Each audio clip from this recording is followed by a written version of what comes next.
Harvard University has been developing resources for supporting managers and staff in having more meaningful conversations to positively influence performance at every level.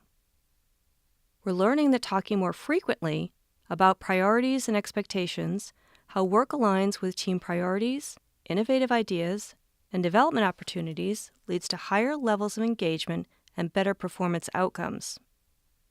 What if this approach to performance management takes you out of your comfort zone? We thought it would be helpful to demonstrate some best practices that lead to high-quality, high-impact conversations.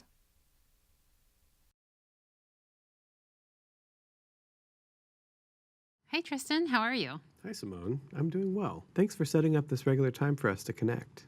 I've enjoyed meeting with you more regularly and getting to know you a little bit better.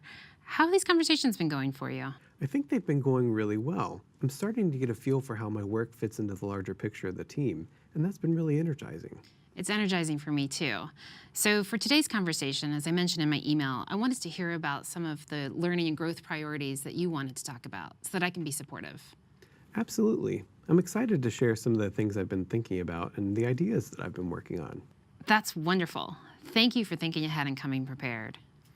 I have to say, I'm really enjoying being part of the team, and I really love the work that I'm doing. I can really see myself continuing to grow here. I'm so glad to hear that, and I'm really happy that you're part of the team. So we will have these development conversations continuously ongoing, and not just when we're feeling dissatisfied. So let me start by asking, what have you been working on the last few months that you're really proud of? Well, I've had a lot of fun on the finance project. Tell me a little more about that. It was really interesting to work with people from other parts of the university. I learned a lot about the university that I never knew before. It was really eye-opening. And the quality of the work that you did was also really high. What are some of the strengths that you brought to make it so successful? Well, I think for one, I'm a pretty good listener. And two, I asked a lot of good questions without being too opinionated. It also really helped that I know my way around SharePoint, and that ended up being the collaboration tool that we used. It sounds like you used both people skills and technical skills, both of which are incredibly important for getting cross-functional projects done. And I agree with you that those are your strengths. What other kinds of opportunities do you see that might allow for you to keep stretching and practicing those skills? Honestly, I'd like to lead a project at some point. Ideally, that would be a great next step opportunity for you, and I'm going to keep my eyes open. I know we've talked about how important it is to expand your professional network. What have you been doing on that front lately? Well, I belong to the Financial Technology Group, and I'm also a member of my local alumni chapter.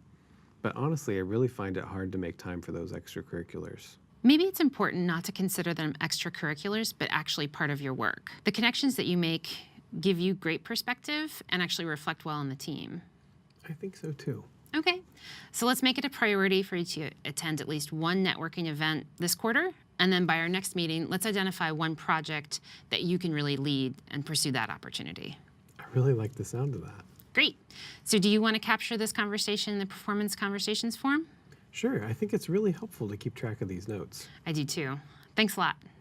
Thanks, and thank you for keeping the time. For both managers and staff members, these kinds of conversations get easier with practice. Here are a few tips for making performance conversations work for you. Be sure to schedule a little time for preparation and follow-through, as well as for the conversation itself. Start collecting and using good open-ended questions that help you exchange ideas and perspectives without putting anyone on the defensive. Practice active listening with the aim of really understanding each other.